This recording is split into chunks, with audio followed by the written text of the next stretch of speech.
Welcome. My name is John Gutierrez. I'm one of the co-founders and executive director of St. Croix Prep. So that means I've been doing this for too long, probably 20 years. So, and 20 years of this as well. So this night is for you. So ask as many questions as you like. Just stop me in the middle, raise your hand. Let's start with this. And this is why do we do what we do? This really comes, my background's not education, except I can say now I have 20 years, but it was in technology and sales. So it was never selling what you did, but the benefit that somebody receives. And so this is really what we have implemented here at St. Croix Prep as well. And so you'll see a lot of business concepts in this, and we actually have a manifesto. I'll let you read it. But basically it means this: what we do is the classical education K-12, but the benefit to you, to your families, to your kids is that they're prepped for life. So it's not really about college. It's not really about that job. It's that process and developing your children so that they can not just survive in life, but thrive in life. So these may be lessons that they might not realize right out of school. It could be later on. As we say, sometimes what happens is the thank yous that we get might be 4 or 5 years after a student graduates, because this is what is realized. Students are prepped for life. So this is why we do what we do. So starting in kindergarten all the way through grade 12, this is the goal for us, and hopefully the benefit for you. The agenda, introduction, we'll talk about the educational model. There is a business model or an operational philosophy. Talk about the fit, because this is really about a fit. We want this to be a good fit for you. And then time for questions, and then hopefully answers.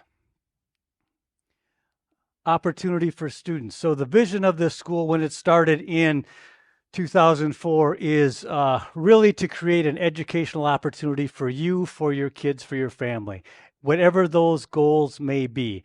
So for us, it doesn't matter. No goal or no opportunity is better than another. As long as it's yours, it's the best. So that's what we want to give you that opportunity to do.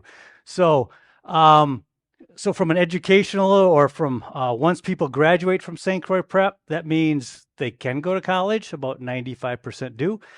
You don't have to. It's up to you. Again, it's about the opportunity that you want for your child and for your family. If you do want to pursue that college or university, then the door's wide open. Everything from anything locally, state universities, community colleges, Ivy League schools. 2 last graduating class went to Stanford. Some go overseas. So really it's about the individual opportunity that you want to accomplish for your family. Everything's in place so that it can be accomplished. Teachers, curriculum, you provide the kids. The partnership when doing that sometimes is a partnership, which is good and bad, but it's enduring, and the goal is your kids. What this means as well is there is some grade integrity. So A's are A's, 90% and above, B's 80 to 90. So what that means is this. All 3 of my kids went through St. Croix Prep. When we started in 2004, grades K through 7, I had one in kindergarten, 2nd grade, and 7th grade. The 7th grader liked A's. I like A's. That's nice. So she got A's, and that made me happy. My son, for some reason, did not like A's, which made me unhappy. But he accomplished his educational objectives and is prepped for life and doing what he enjoys and selling technology in Boston. So that's what he's doing. But again, there's great integrity with this. So the goal and the objective, remember, no comparison. It's all about what you want for your family and your kids. So with this opportunity, we say are the development of lifelong skills. So it's the time management, it's the advocacy for yourself, it's learning how to overcome obstacles, learning how to not do as well as you'd like, and then doing the work and doing better. So it's all of those things that we think are important skills to success in life. So this is the opportunity that forms the foundation for the school. The mission. As we go through this, there will be 3 slides that are most important. This is the first one. This is the mission, which hasn't changed since 2004. So it's St. Croix Preparatory Academy. So that means every one of us that work here at St. Croix Prep. So that's me. That's Corey. That's our facilities. That's our food service. Everybody employed in this organization is centered around this one specific goal. And that goal is that we will develop each student's, go back to that opportunity and objective, each student's academic potential. So whatever that is, we will seek to develop it. In that mission statement, you'll see the threefold emphasis of the school: academics, character, and leadership. So academic potential, personal character, and leadership qualities through an academically rigorous, I do have to explain rigor. Somebody told me there's homework at the school. Yes, there is. We'll talk more about that. But the rigor comes in from that perspective, and also from the perspective of how we look at our curriculum. So to back up a little bit, if you have kids in K4, they like rigor. So they like school. They want to please their parents. They want to please their teachers. They think rigor is really cool. When you get to middle school, rigor is not so cool because those students try to please their peers. And then when you get to high school, it's kind of a lost cause because they just kind of please themselves and they're already on their way. So rigor appeals differently to each one of those student groups. From a curriculum perspective, one of the things that we do, for instance, to contrast with a traditional public school, is we will not start with, let's say for geography and history, we will not start with your neighborhood, go to your town, go to your city, go to your state, go to your country. We will start with the world. So in kindergarten, the kids will learn their continents and oceans song, and they'll learn that probably by Thanksgiving. So they can go to a map and they can point out all the continents and all the oceans. When they're in 1st through 4th grade, they'll start at a point in ancient history and migrate to a point in current history. So that could be ancient Mesopotamia, the Tigris-Euphrates River. They could, the 12 labors of Hercules, ancient Greece, the Punic Wars. They know that there's 3 of them. It's Rome and Carthage. There might be an elephant involved. And then they're going to get to a point in current history, which could be abolitionists, Rosa Parks, Harriet Tubman, the Underground Railroad. So our approach is not the egocentric approach, because as we say in my household, the kids believed that the world revolved around them. So we needed to put them in a place where it didn't. So the world does not revolve around them in the terms of our geography and history, but we try to establish a world in a place so that they know that they have a spot, that they can interact, that they're a part of a larger society, and that they fit into that. So that's one of the ways that we deal with the rigor and how the curriculum is a little bit different. So academically rigorous, content-rich educational program, grounded in a classical tradition. So this, some of these will become more apparent, but these are the one slide that you should remember: the mission, academics, character, leadership for each student, and that's really the goal of our institution. We are a charter school. So what is a charter school? We're a public school. No tuition. It's available to all who sign up as long as we have space. Sometimes that's the problem. We are mission driven, so that's what we just covered.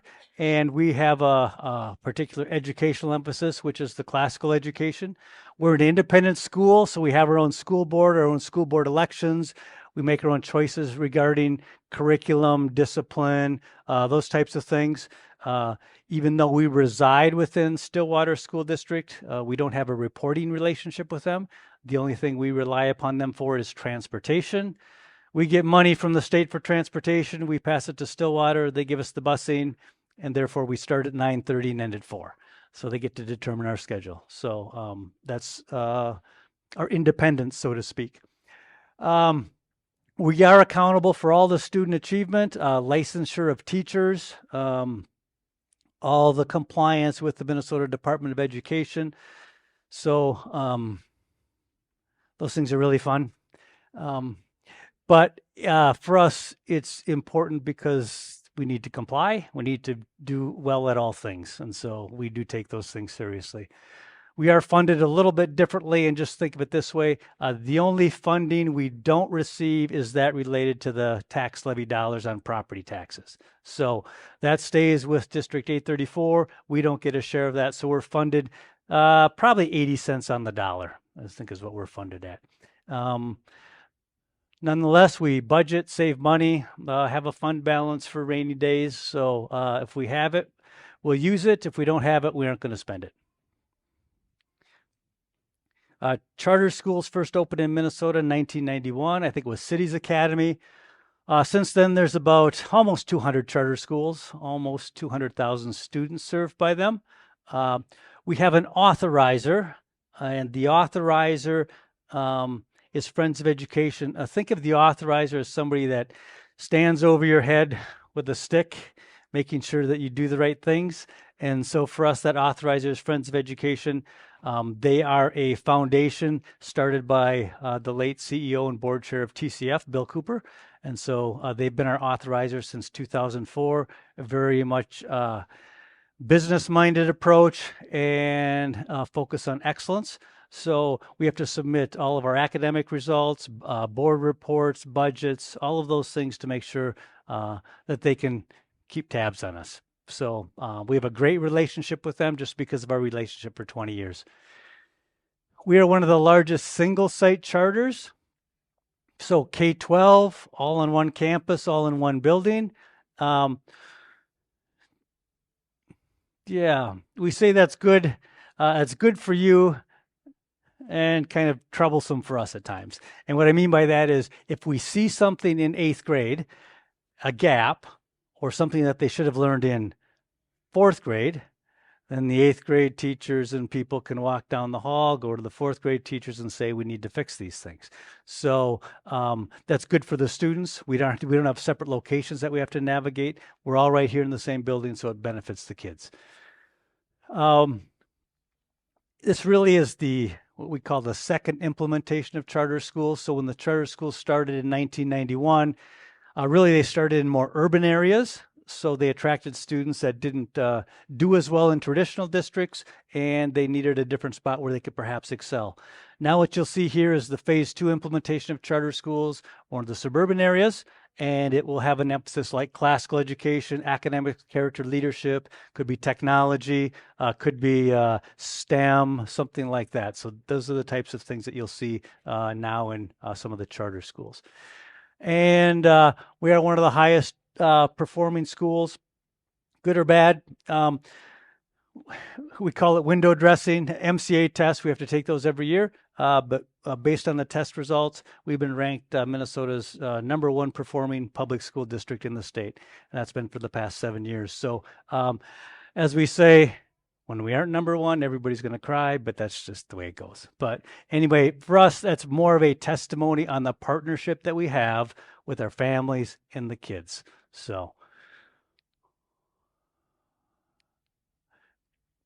we opened K-7, 2004. We are now in our 20th year, 1,200 students. We've been at 1,200 students for the past probably 5 or 6 years. And that's, think of it as 3 classes per grade, 30 kids in a class. That includes kindergarten, 1st grade, and 2nd grade. 3rd grade, 4th grade. We have educational assistants in them, so that cuts on the numbers. And that's the breakdown of students. This is our administration. And we are on almost 60 acres of land, 135,000 square feet. And when I go through the tour, I'll tell you the 3 construction projects that are a part of this particular campus. Okay, introduction. Any questions at all? Any growth plans? Growth plans. Every 5 years, we go through a study on do we replicate? Do we grow? We got caught in the COVID years, so that got put on delay. So there are conversations that'll probably come up next year about do we increase and do we add another site or do we add another building? So the conversation we did have 5 years ago, 6 years ago, was adding a a high school building on the property. So there'd be a 9-12 building, because sometimes what happens when a student starts here in kindergarten, they get facility fatigue and they just need that change. So that conversation will come up again. Question is, did we have to shut down like normal public schools? And we had the option. Well, actually, we really didn't have the option. When they closed us down, we had to follow the governor's orders. And then what we did is we mirrored the local community. And when I get to another slide, I'll tell you why we did that. Okay, the philosophy behind that. What's the ratio of administration? You said 30 kids per class. Yep. That there is assistance in the lower grades. So it's So the question is about class sizes in the upper grades. So generally in the upper grades, they're smaller classes because they have more electives. So then what happens is in some of those classes in the first year, like 9th grade, 10th grade, they may have 30, but then as they separate into their specialized math and languages and electives, we'll have classes that are 10, 15. So that's what we see in the upper school. Okay. Question?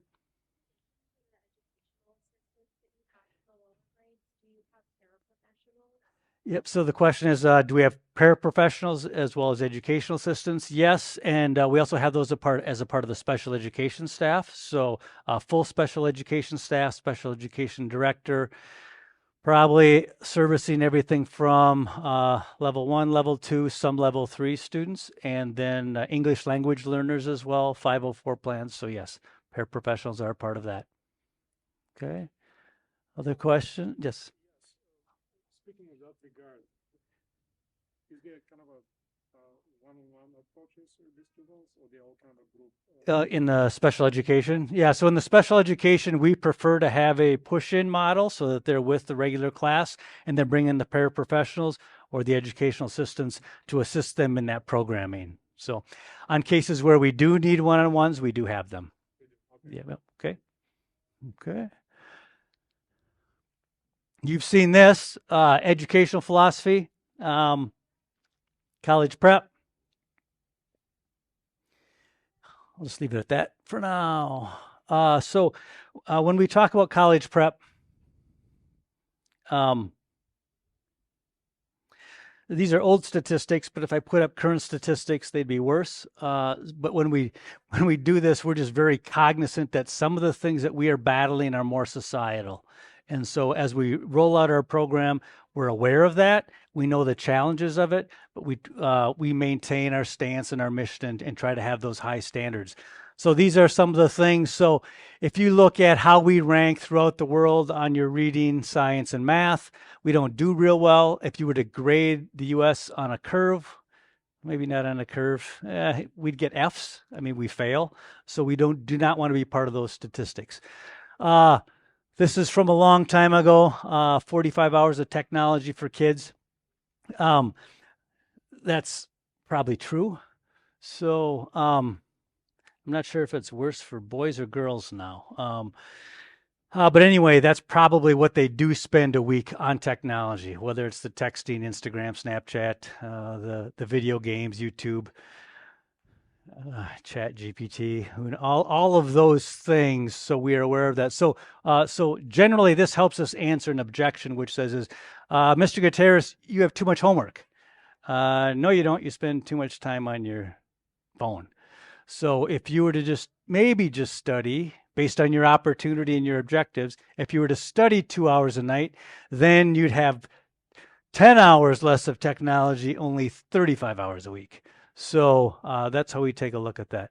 And then also what happens here is sometimes when kids take that first year of college, they are actually paying for classes that they could have taken in high school, gotten credit for, and not had to pay for in college. So we don't want to be a part of those statistics either. So those are the things that we're cognizant of. We also realize this is kind of a societal battle. So content-rich educational program grounded in a classical tradition. So now we have to define classical education. And we would say that there's a learning process for all subjects, that you have to know things before you can think about things.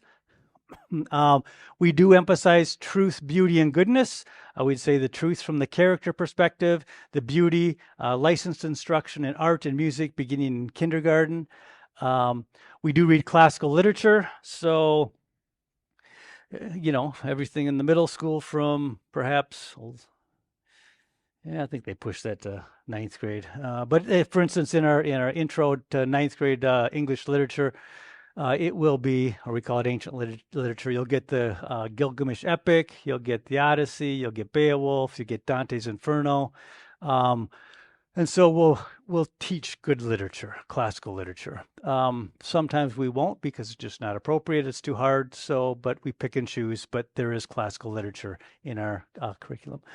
We do say, we'll read 1984, maybe A Brave New World. When we think every high school student should read 1984 today, they just should, for lots of reasons. And we do have classical languages in the sense that we have Latin and logic, which starts in grades 5 and 6, and then migrates all the way up through the advanced placement classes in the high school years. I'll go through some of this, but this is philosophically, this is a little bit different than some of the other models. It's just what we've decided to do, and it works for us. If you have questions about this, we can certainly go through this as we go through the presentation.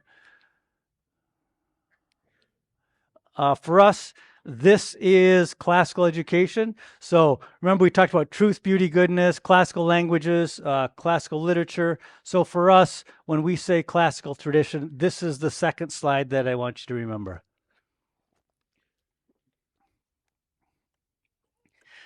With this, we believe there are 3 stages of learning: grammar, logic, and rhetoric. So the grammar is the rules of that particular subject.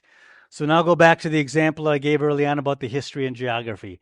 The continents and ocean songs, ancient Mesopotamia, ancient Greece, Harriet Tubman, the Underground Railroad, Rosa Parks, abolitionists. So what we are doing here is just giving knowledge to that K through 4 student about the rules of geography and history. That's all we're doing, giving them that information. So if you have kids that are grades K through 4, if you sing it, say it, or chant it, they can probably remember it. Sometimes that's good, sometimes that's bad, but we're trying to use it for good. And so here is where we take all of the subjects and we deliver the grammar skills to these kids, like a blank sheet of paper, filling them up with as much knowledge as possible. Later on, they're going to make the connections. So what this means is, for instance, in math, it'll be addition, subtraction, multiplication, division, percentages, place values. When can they use calculators? Graphing calculators up here. You don't get to use calculators. So you have to have this automaticity. Sorry, I know. So you have to know the addition and subtraction stuff because it's good for you. So that's the grammar stage here, every particular subject. When you get to the logic phase, it's still this content-driven educational model where we deliver content. But what happens now is because of the students, and if you've got middle school students, they're trying to sort through the information. They're asking questions that may annoy you. It's like, what about this? What about that? This doesn't make sense. You said this, but it really means this. What they're really trying to do is they're trying to develop the understanding of the information. So this is what takes place in the middle school years. And we're good with that. Our middle school teachers love it. Middle school teachers are different, like lower school teachers. But yes, that's what takes place here. In the rhetoric stage, this is our upper school, high school years. We say this is the years when they're teenagers. They love to argue. They want to contradict other people. So this is the time when we let them communicate and do this in terms of seminars, in terms of papers, in terms of discussion in classes. So this is the communication part. So with this, the thing that we always emphasize is that in order to communicate effectively about a topic, you have to understand it. In order to understand it, you have to know it. And that's with every particular subject. An example I always use is that my son, when he started at St. Croix Prep, in second grade in 2004. He loved basketball. He played basketball through high school, played in college. But in second grade, I asked him a question. I said, who is the greatest center in NBA history? Rhetorical question. He said, Shaquille O'Neal. I said, you don't understand basketball and you don't know anything about it. So then we went through and talked about Dr. Naismith, George Mikan, Bill Russell, Will Chamberlain, Kareem Abdul-Jabbar. We did mention Shaquille O'Neal, Tim Duncan, Patrick Ewing. Then I asked him the rhetorical question, who's the greatest center in NBA history? He paused, thought, and said, well, it could be Bill Russell because of his dominance in the number of championships, or Wilt Chamberlain because of his scoring records and just complete dominance in rebounding. So at least he was able to answer that rhetorical question, but only because he understood the information and he knew the information. These rules apply in education. Okay, so let me walk through a couple more examples. This is more of a content-driven educational model as opposed to projects. So my eldest daughter, she came here in 7th grade, but I think when she was in 5th grade at another school, they did the decade study. So they picked a decade, they picked the 1940s, and her group picked an obscure voters' right registration case in Texas. Did their research, put together their presentation. They got an A in their presentation. I think I mentioned I like A's, so I was pleased that she got an A. And I said, oh, the 1940s. So did you learn about World War II? She goes, I did not learn about World War II. How about Pearl Harbor? Never heard of it. Hitler? She said, I think he's a bad guy.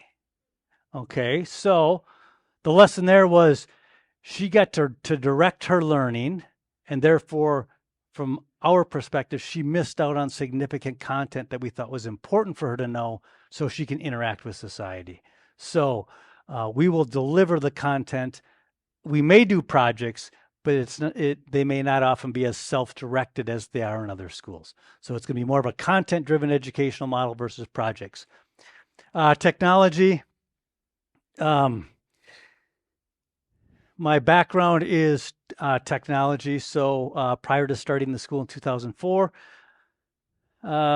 date myself, accounting firm, Touche Ross, Deloitte & Touche, then into the ERP space, Lawson Software, PeopleSoft, so selling ERP systems, directing sales teams. So my background is technology. I just couldn't do it anymore and then just had to quit. So basically, we use technology, but we say more often than not, it's a great grammar tool. It gets you access to the information. It doesn't necessarily mean that you understand the information or that you're a critical thinker. So when we use it, we just make sure that it fits within the model of how we are trying to educate the kids. Okay. Character, I'll go through this, but for example, I will say that there are 9 character attributes, 1 a month. And for instance, again, in that K through 4 stage, it's more of they know what it is, kind of. So my youngest in 2nd grade, she did come home and say that she had math homework and she was going to persevere and get it done.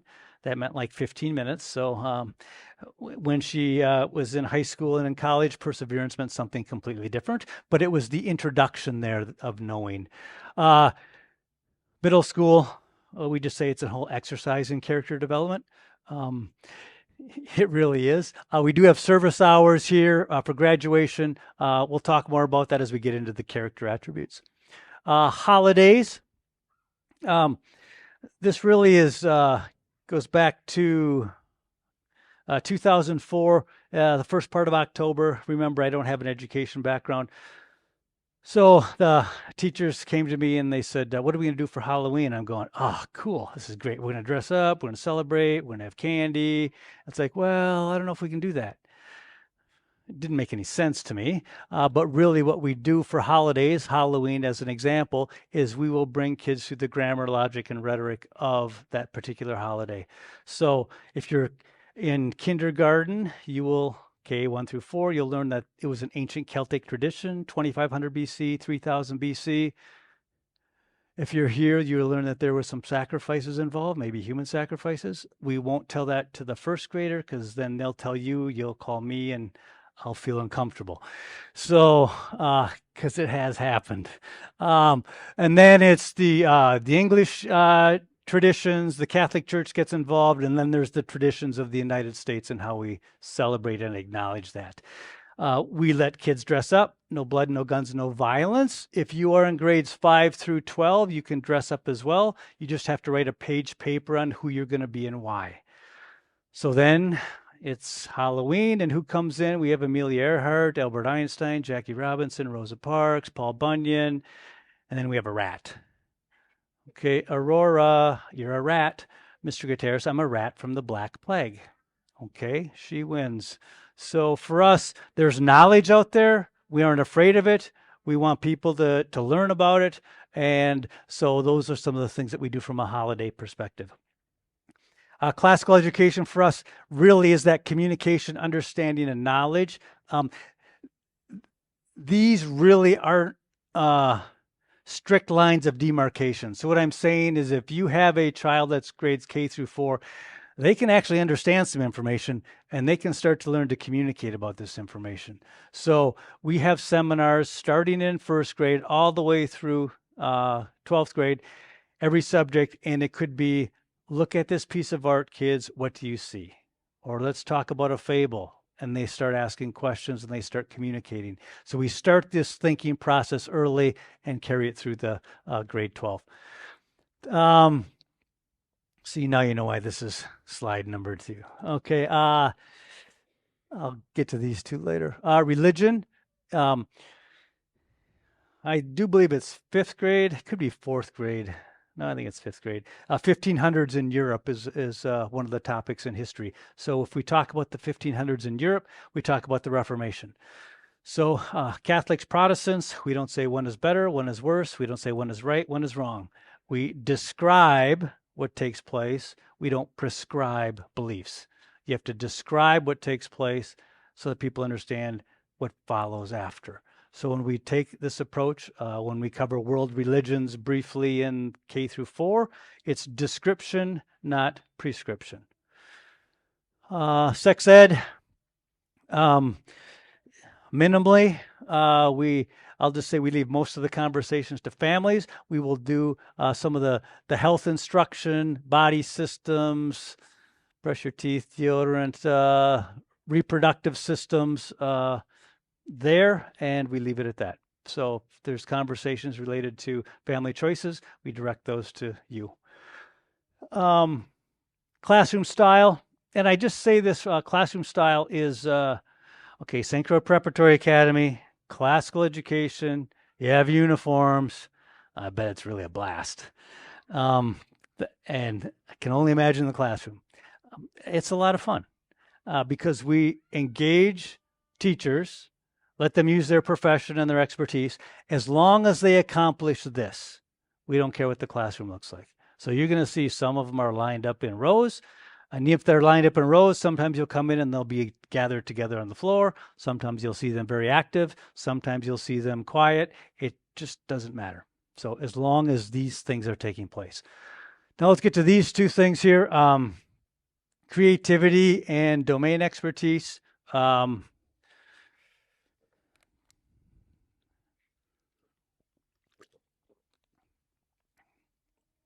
So when we talk about addition, subtraction, multiplication, division, continents and oceans songs, sometimes what will come to us is, well, that's just a drill and kill. You're just, you're killing my kids because you're just drilling in this information. Where's their creativity? Can you help them express their creativity? We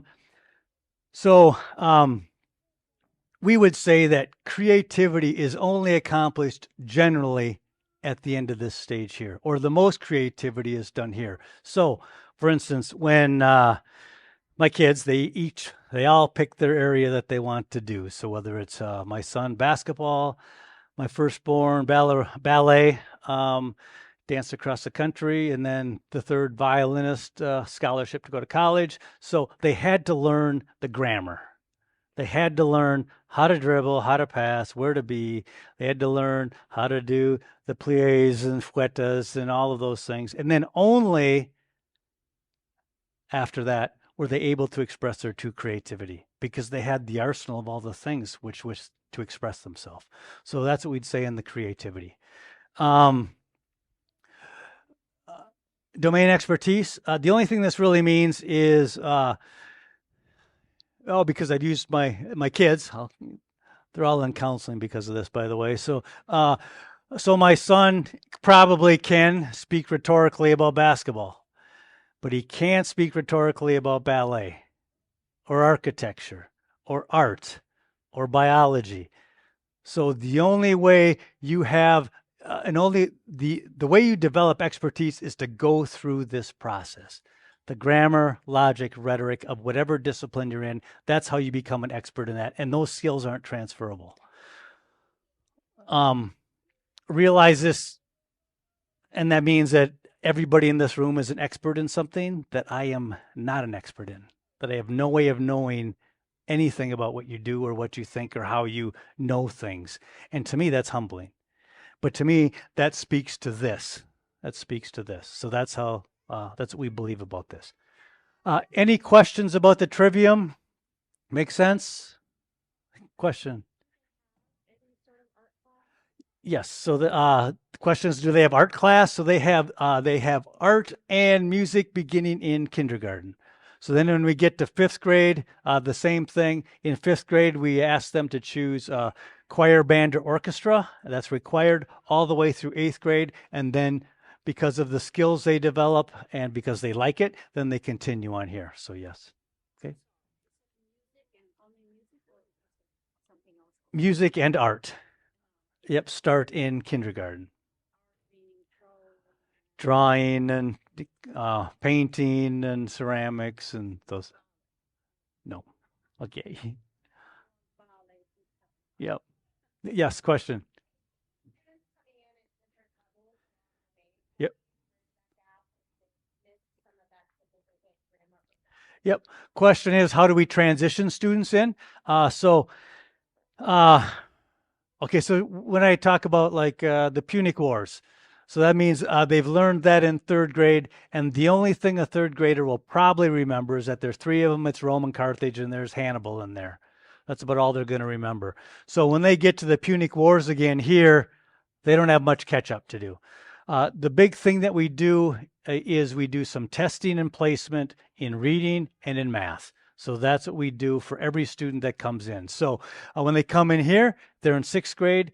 Should they be in that sixth grade math? Should they be in a seventh grade math? The same thing with reading. So that's where we do our placement there. So, and they have learned things in other schools too. So that's, yeah. Okay.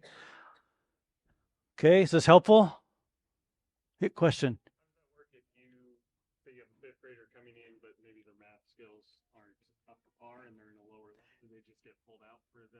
Yeah, so what happens here is probably at every one of these levels, there are 3 different math classes.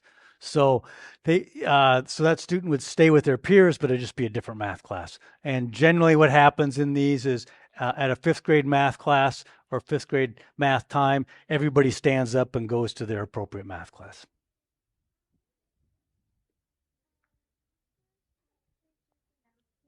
What's that? The question is, what does 4th grade do for math here? That's going to depend. Are you in 4th grade? Yep. So that's going to depend, because what we're going to do is give you a test to see the things that you know, and then we're going to put you in a class to make sure that you continue to learn that. So it's going to depend. Okay. Good question. Thank you.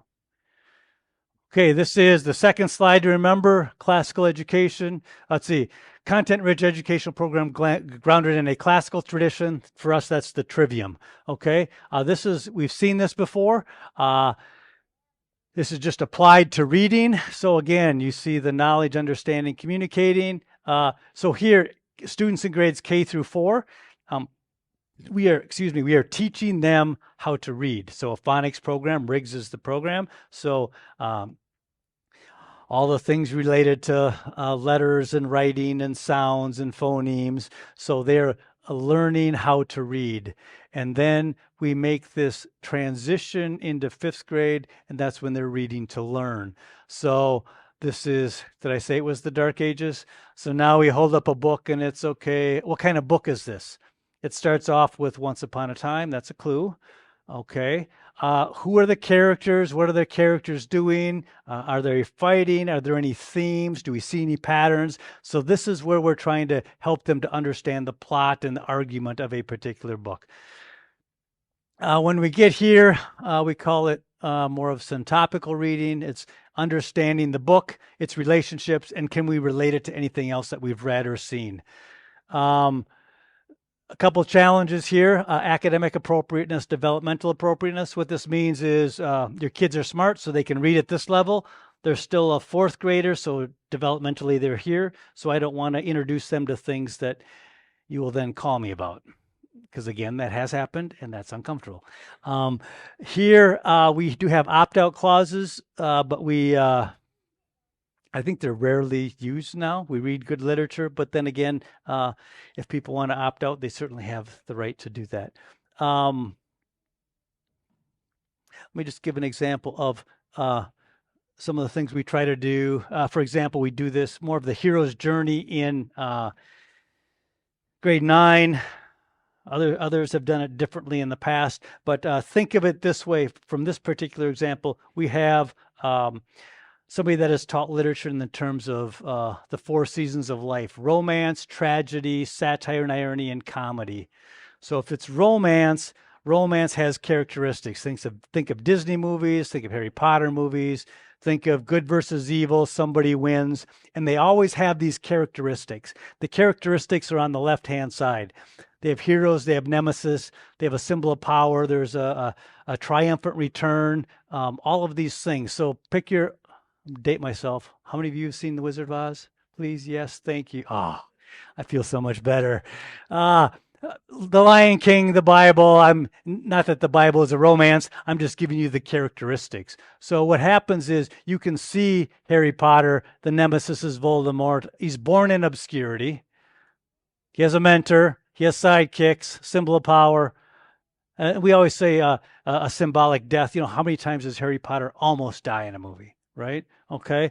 The Hobbit. So what does this allow us to do? So we have had kids write compare and contrast papers between Tolkien's The Hobbit and Hemingway's Old Man and the Sea, because they have the same characteristics. So you can go through that. The thinking skills. The things they don't like, because I actually did some teaching on this in, I don't know, 2009. It ruins movies. So kids don't like that because it does ruin movies, because there's the pattern. And also what they've noticed is this actually is why your reality TV is so appealing, because it really fits this model. Look at The Voice, look at American Idol, look at all of these. Every one of the contestants is born in obscurity. They go through the audition. They have the symbol of power. Is it their musical instrument, their voice? Who's their sidekick? Who's their coach? It's not Blake Shelton anymore because he's off the show. Then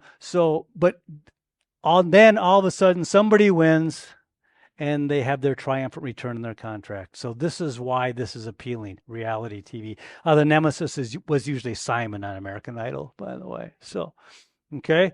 Some of the thinking things. So character attributes, these are the 9 that we go through.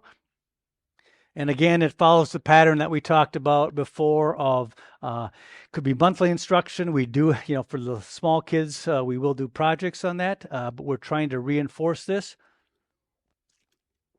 And also what this does is this gives us a common language with which to have conversations with students. So now we don't, if you saw any of the video boards, no phones or earbuds, 9:30 to 4. Okay. And that was a struggle because after COVID, we relied on technology for a lot of things in class that we had to pull back. But now, rather than say, hey, Corey, yeah, we don't do that here, man. Come on, don't do that. No, now I could say, Corey, I need you to show some respect for the learning environment in your classroom. I need you to exercise some self-control and put your phone away. So now it allows us to have a conversation in a way that appeals to the mission of the school and the character values of the school. And Corey never has his phone out, so he doesn't have to worry. Okay, technology. I'll just say, yeah, we just never confuse technology with education. An appropriate use of technology, we have a lot of it, use it in a lot of different ways, a website and that sort of thing. I'll just say this, the thing we're cognizant of is, the law of amplification means if I give a kid an iPad or a phone or something, they aren't going to do their math facts on it. They're going to do what they want to do on it, and it's not math. And it's probably not history either, okay? So with this is, and when we automate it, we just want to make sure we are automating a good process and not a bad process. Latin and logic. If you've taken a foreign language, show of hands, okay? So you see the first word in the sentence. It doesn't mean it's the article. It doesn't mean it's a noun. Could be a verb. You have to conjugate it. Go through declensions of nouns. So it gives them that expertise of not only that language, but then also of the English language. And then foundation for Romance languages, precision, and they like Latin because generally speaking, it's not something that their parents know. So they like that. So anyway, begins in 5th and 6th grade. So for sake of time, that's educational philosophy. So any questions on that? So remember, first slide is mission, academics, character, leadership for each student. Grounded in a classical tradition. Classical tradition is trivium for us. That's how we approach that educational model. Go to the next one. Good. Okay. Operational philosophy. What I mean by this is if I have a coin, on one side was the educational philosophy. That's what we just talked about. That means we have to deliver on that to the families, because if we don't do that well, they're going to leave. Okay. So we put a lot of emphasis on that. The flip side is we're actually running a business. So we have a business that we've started from the ground floor, and now it's probably almost $20 million a year that we have to work with, that we have to do. So we have to be very cognizant of how we run our business. And this is really how we run our business and look at things, both internally and externally. So diffusion of innovation theory, Everett Rogers is the theorist, pragmatist from a technology perspective.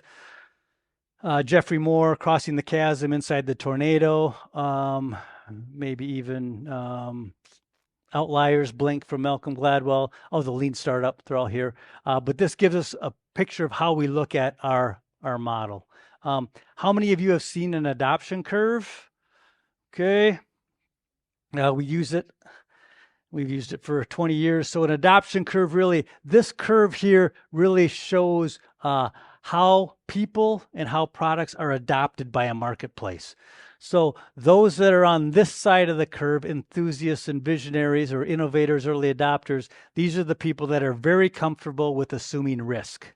So they will take risk and get something that's new, even if it doesn't work. So for instance, our technology director, Corey and I joke about him, but Chad will, he will be the first in line. He has stood overnight in outside an Apple store to get the latest product. Not because it works, but because he wants to have it. And then he'll return it a week later because it doesn't work. But he has to have it because he has to figure it out. He has to see what it's like. And again, the risk is if it doesn't work, he's just going to return it. Me, on the other hand, from a technology perspective, I just want it to work, so I'm going to wait. So, oh no, you're good. You're good. So this is the second part of the curve, and each one of those have a characteristic. So innovators are pretty idealistic, opinion makers. Laggards are the people that are pessimistic. So everybody takes a look at marketplaces in this way. So this would be probably the third slide, and maybe a little bit of the next one. But from an adoption curve perspective, in here when we started in 2004 on Myrtle Street, where the post office is, And it didn't look half as nice as the post office does now. So those people that came to St. Croix Prep were willing to take a risk. K7, 10,000 square feet, pillars in the middle of the rooms. And if it didn't work, they just pick another school. No big deal. Those people that didn't come were those people that really asked us the question like, well, what's your high school going to be like? And I was thinking, well, it's K7. I don't even know what 8th grade is going to be like. And I'm just trying to get to next week because it's pretty chaotic here. So these people want more things in place. These people are okay with the chaos. When you build an organization, you have two things that you're trying to do. One is growth and the second is product leadership. So for us, the growth was, 200, 250 students, 350, 450, and then we were actually 750 here and 900 here. So we probably doubled our growth in 2 years. From a product leadership perspective, in the Stillwater community, what we wanted was really at the time a product comparability. So we wanted people to like our product, to stay with our product, because Stillwater has a great school district. So then we get to here, going through the growth, and then we have to cross the chasm. Crossing the chasm for us is when we decided to build a school building here. Because now what we've done is we have put a stake in the ground and said, we are a school, we have a school building, we don't reside in Herberger's Mall, the old post office, all these different places. It's a school, it looks like a school. And so therefore, this was crossing the chasm. When you cross the chasm, then you are warmly greeted by a gorilla who weighs 800 pounds, and the 800-pound gorilla is the dominant player in the marketplace. Okay, so that's what happened to us when we first crossed the chasm. State legislator, Star Tribune, Stillwater School District. We were on the front page of the Star Tribune above the fold for 2 days in a row. So, and sometimes, actually, I was visiting a school today, walking through some of their things with them, and they were asking me, why do these things happen? And I said, well, because it's the model. That's why it happens. I mean, think of Amazon, think of Google, think of the big dominant players in the marketplace. That's how they treat competitors that come into their market space. So you just have to understand that process. When you get to the top of this curve, for us, there are two goals in your organization, and it's operational excellence and customer intimacy. So think of this customer intimacy. 200 students, 1,200 students, 15 employees, 180 employees. Operational excellence. So now I have all these processes, all these things that we have to make sure that we do efficiently. So it's more of that business side. Do I want to do this? Yeah, we look at this a couple different ways. So mission to creep occurs in different spots. For instance, we're hiring a development director for our foundation. And so that is definitely a pre-chasm position versus the mainstream market. This is the mainstream market over here. So questions are, how do you deal with chaos? Give me examples where you're a self-starter. Are you a leader or a follower? Which role do you typically fulfill and why? So questions specifically for this, questions specifically for this part of the curve. Here is, at the top is what we call whole product. So when you bring your kids to the school, K4, math, reading, that's good. They have gym, they got a playground outside. We like that. 5 through 8, they might want a little bit more of some things. And so we've identified three areas where we have to have more of a whole product. It's academics, it's arts, and it's athletics. So those are the three, and we'll talk about those on the next slide. We look at this as well from a compensation perspective. We still have some pre-chasm employees. We are more intrinsically motivated. Those that are more mainstream market are more extrinsically motivated. So you have different compensation conflicts at times. So we look at this because we look at our organization internally and then also externally. So for instance, it was a couple years ago, Stillwater closed a couple schools. Do you remember that if you're from the area? Yeah. So the rumor was that we were going to take the schools and then kind of add more kids.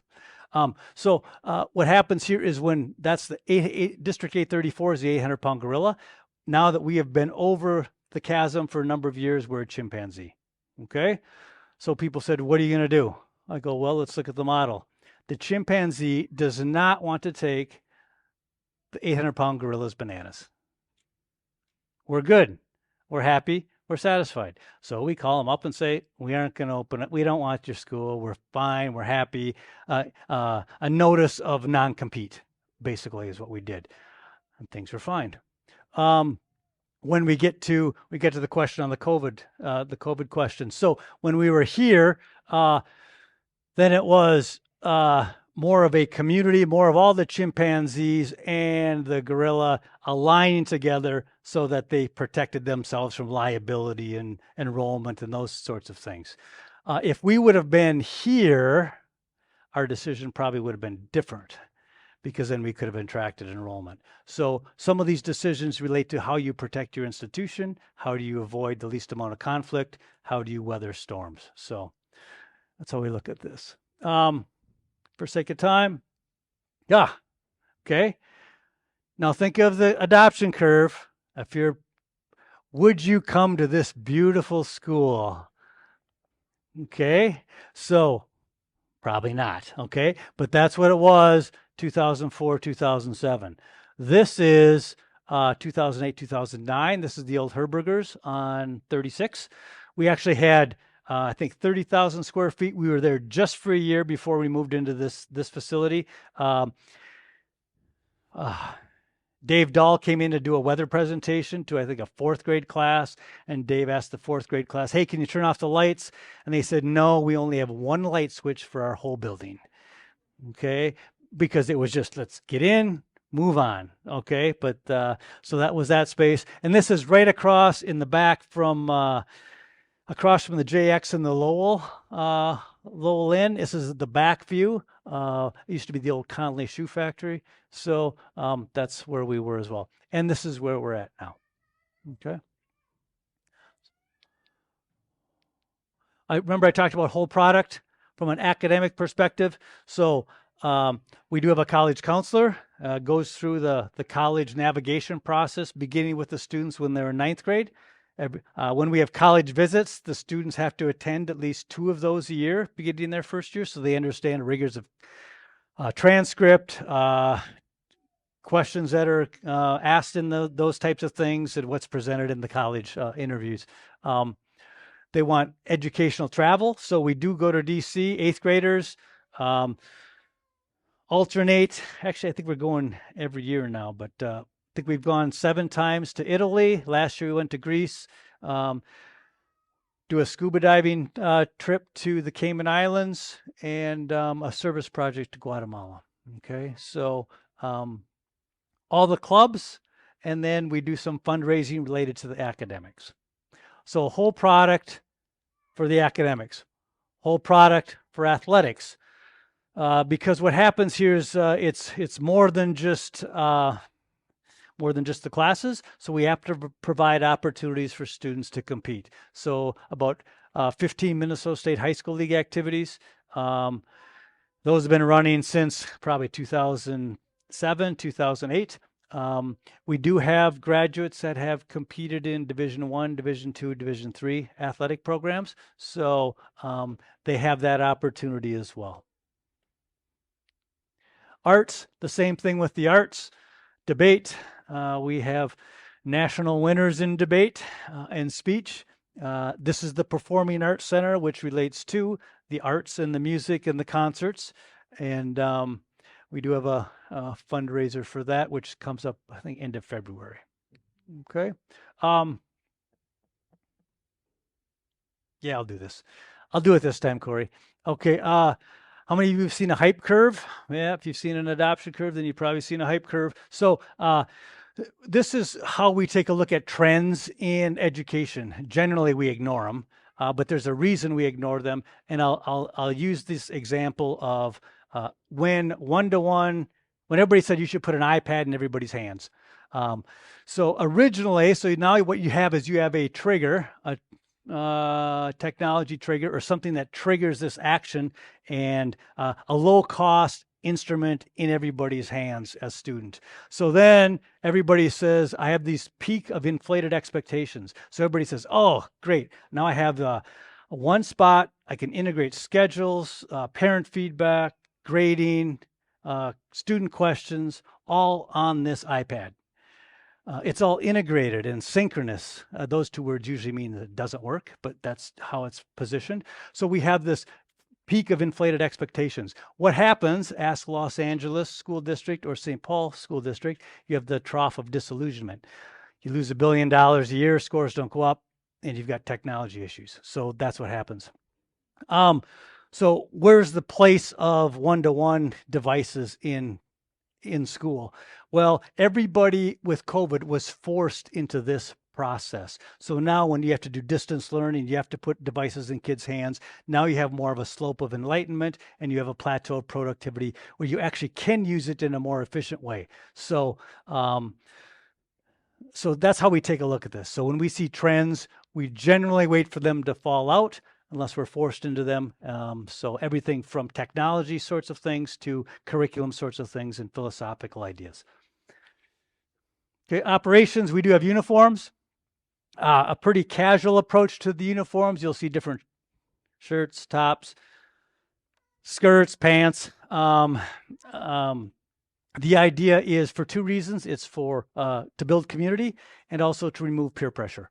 So we do it for those two reasons. So that means a student in middle school, upper school, they start to feel more aware of their body. They untuck their shirt. We're cool with that. Not a big deal. They wear the kind of shoes they want. They can express themselves in the ways that they like, as long as it's not disruptive to the school environment. The service projects we talked about.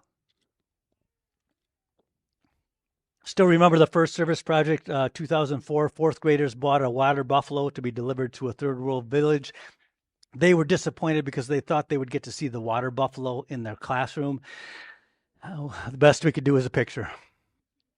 Discipline, really, our goal is to protect that learning environment. We leave that to the instructors and then the escalation process, but we want them to protect that environment because that's what the educational philosophy is based on. Special education population, English learners.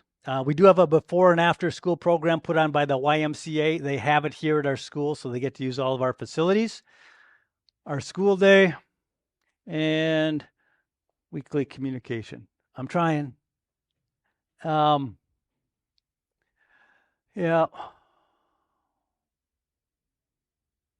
95% graduation, college acceptance. About 60% of our kids get accepted to schools they can't afford. That's how we define that. But for us, this really is about, with this, what we're really cognizant of is sometimes this can be a kind of a pressure-packed place because they feel this, they kind of feel some of this with their peers.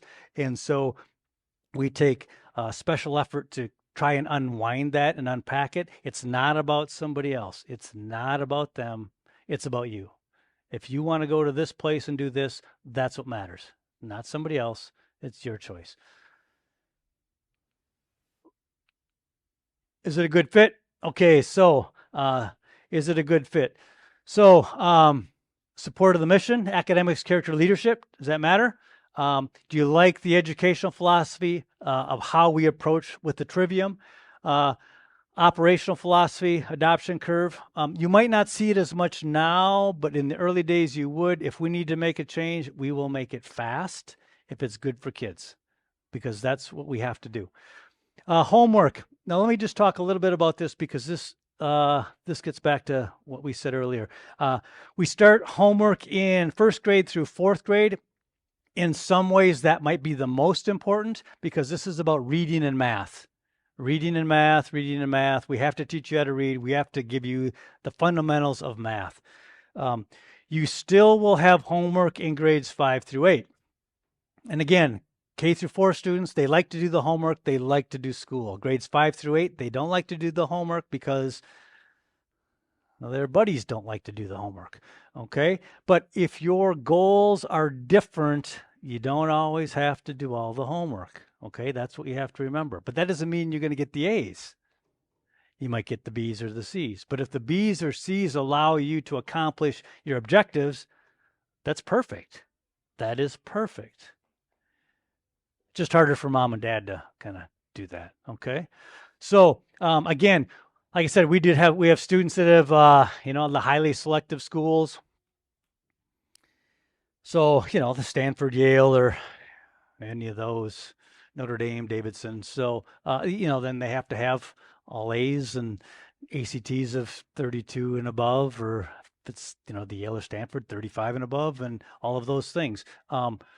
Whether that's good or bad, that's not my choice. That's the choice of the student. They get to decide that, not me. But I don't want to hinder them from that. And this is our curriculum, which we talked about. Time for student adjustment. If your kids are grades K through 4, it'll take them 10 minutes to adjust. Sometimes if they're grades 9 through 12, it might take them an hour. Sometimes the most challenging can be grades 5 through 8 because of their background, their skill level. There's lots of things going on developmentally in grades 5 through 8. Okay. Per night. Yep. So that would be 20 minutes to an hour again. So in K4, that's going to be just read. Go home and read. Read for 20 minutes. Do your math. Somebody could get it done earlier or faster, but somebody might take an hour. And here that will be per night. Okay. Okay. You've seen this before. I didn't mention this book, How to Read a Book. That's from the reading of the syntopical reading. Well-trained minds about classical education, more in a homeschool environment, but it goes through the grammar, logic, rhetoric. Remember I talked about Pearl Harbor, World War II, and Hitler. So E.D. Hirsch has a book called Cultural Literacy, which basically said these are the things that one should know so they can interact with society. So that's really, some of those are some of the things. You should know about World War II, that it took place, and those types of things. Mindset, growth mindset, fixed mindset. We call it can't and won't. The reason we have homework is, again, if your kids are here, they like homework, they can do it, they can accomplish things. When they get to 5th grade or 6th grade, they say they can't do the homework. Can't do the homework. The can't really is a won't. It's a won't. So we try to get over that won't. And so that's why we talk about these things. And then again, here, college admittance and acceptance. We just want to give your kids a fair shot. If they want to shoot for the moon, we want to be a part of that. Some of these schools, this is a book about how crazy it is to try to get into colleges these days, and it is. The highly selective schools, probably 35% of the admissions is not from the United States, so that lessens the pool. Gets to The World is Flat, Thomas Friedman, probably another technology book. Talent is overrated. We firmly do believe that 10,000 hours of intentional and diligent practice can make somebody a world-class performer. That's what we believe. So if somebody wants to do that, we'll help them.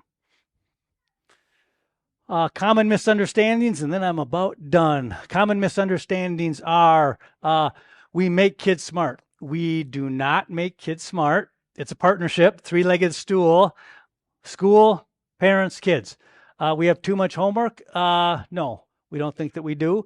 Go back to the technology slide. How much time are kids spending on technology? You may get this, however. My daughter came home, the youngest, she's a procrastinator, came home and said she had 6 hours of homework to do on a project. I said, 6 hours? Oh, when did you get that assignment? 6 weeks ago. Oh, okay. Good luck for those 6 hours. That's what you have to do. And we do the placement with reading and math to make sure that we have those kids properly placed in some of those areas. We don't fix kids. we've heard we're a religious school, conservative school, liberal school, anti-Christian school. That means everybody's shooting at us who must be doing something right. We're, and a misunderstanding. We are not the best school. Not the best school. Okay, so it's just the mission. It's just what we have. So why are we not? I don't have German. Don't have French. I'm a classical school. I don't have Greek. I don't have digital marketing. I don't have criminal justice. I don't have advanced marketing. I don't have any of the trade classes. There's so much that we do not have. Okay, we are not the best school, but it's just a school that focuses on its mission, the trivium, classical education, and the adoption curve. That's what we do. So we would say, quite often, we will not do good things so we can do better things. We will not do good things so we can do better things. So from a lottery perspective, how many of you have kindergarten kids? Okay, so if you fill out an application online, you have until probably tomorrow, I think is the end of the day. How that works is after Friday night, if you've submitted that application, that's the pool. And then we will, let's say there's 200 students for 90 spots. Okay, so then on the 10th, we're going to meet. We'll run a random number generator. Everybody will get assigned a number, and that will be where you are. The top 90 will get in, and the rest will go on a waiting list. So we primarily do the lottery on the 10th for the kindergarten class to honor those that have to make choices. A couple things about that. If you are signing up for first grade, second grade, third grade, what will happen is in April, we will start asking our current families, are you sticking around? Are you leaving? Are you going? Are you coming back? Some will make changes. So then we will start addressing the openings in those classes. The easiest ways to get into the school are kindergarten and then probably ninth grade. Maybe seventh or eighth grade in the middle school, and after that it's kind of a crapshoot. But I want to go back to the adoption curve. Okay, you remember the adoption curve? Okay, so this is why this is different, and hopefully it gives you some hope. Year 2004, when you look at an adoption curve, those people that come to St. Croix Prep, they love the mission. They could care less about the building. They love the mission. They love the mission. So if you were on the waiting list in 2004, and let's say you were number 3 in second grade, I could call you and say, there is no way you will get into the school this year. Nobody will leave because nobody left. If you're on second grade now and you're 25th on the wait list, I could say, yeah, you might have a chance. You could have a chance because the buying criteria is different on different parts of the curve. So now we have people that are more consumer shopping. So, even, sixth grade, I think we went through, 44th on the wait list to fill a spot. So that's how that works now today. We do give sibling priority. So if there's a sibling, they are guaranteed a spot in that kindergarten class. So of those 90 spots, we might have 30 that are taken by siblings. I don't know what that number is this year, but it's usually between 20 and 30. And I think that's it. Questions at all? Was this so? Oh, okay. Yes. For the older students that are coming in middle school or high school, Jen, I know you don't have a crystal ball. How do they fare? They're one of 20 new kids. Yep. Yeah, it depends. It depends on their background. It depends on if they like school. It depends if they've been challenged. It's a warm environment. It's a welcoming environment. It's a safe environment. It's easy to make friends. Really, it's going to be based on that. And then based on the fact that sometimes there is discomfort in it because can be rigorous. But and then it's also this, and we find this now probably more in this current educational environment. Are people running to us or are they running from something else? So as long as people are running to us, then we know it's a good thing. Okay, there. On the upper grades, with 2 to 3 hours of homework, and if the kid is involved with band and sports and everything else, is there a caution for burnout? Or, with, 2 to 3 hours, and if they're at 8 people, or Yep. that's a very rigorous schedule. Yep. Yep. The question is, 2 to 3 hours of homework, AP classes, and then the activities.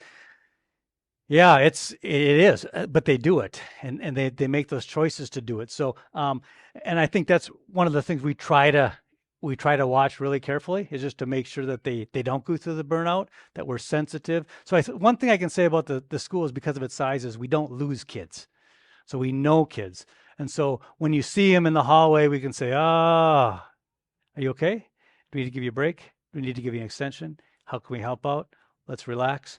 So that takes place a lot, I know, because we want them to be involved in that, but at the same time, we don't want them to feel that pressure of always having to be the best at something. So I know that probably wasn't the answer you're looking for, but we're very aware of that. Yeah. Okay. Others? Yes. Now, what type of security do we have in the building? Yeah, security. So, let's see. Probably started in 2012 after Sandy Hook. We had an initial safety survey by local law enforcement. Really only found two improvements. One is to number the doors. The other is more of the atrium because our atrium is very open. So we have video cameras and stuff like that for that. The doors are opened. School starts at 9:30. Doors are open till 9:35. And basically, the only doors that are open for entry are the main one, and then there's a one for K4 that right outside there. We do have about 100 security cameras, and those are monitored quite a bit. So we know where kids sneak in and sneak out. So we do monitor those. Unfortunately, we do a lot of the active shooter drills, ALICE drills, so some of the prevention. So we do those probably more internally from an administrative perspective on a monthly basis. Everything from the implementing incident command and rally point, reunification site, and so on. So I just wish it was about math. But yes, thanks for asking. Yeah, transportation if you live outside the district. So Stillwater will provide transportation within the district. Generally speaking, they let you drop off at one of their bus stops. So they've been very kind and accommodating for that. Okay. Diversity will be similar to what Stillwater is, but maybe a little bit more diverse. So it's probably from a Caucasian perspective, you'll see maybe 72%, 28% is going to be the people of color, probably more so Asian American, Latino, and Black, and then there are going to be two or more races. Okay.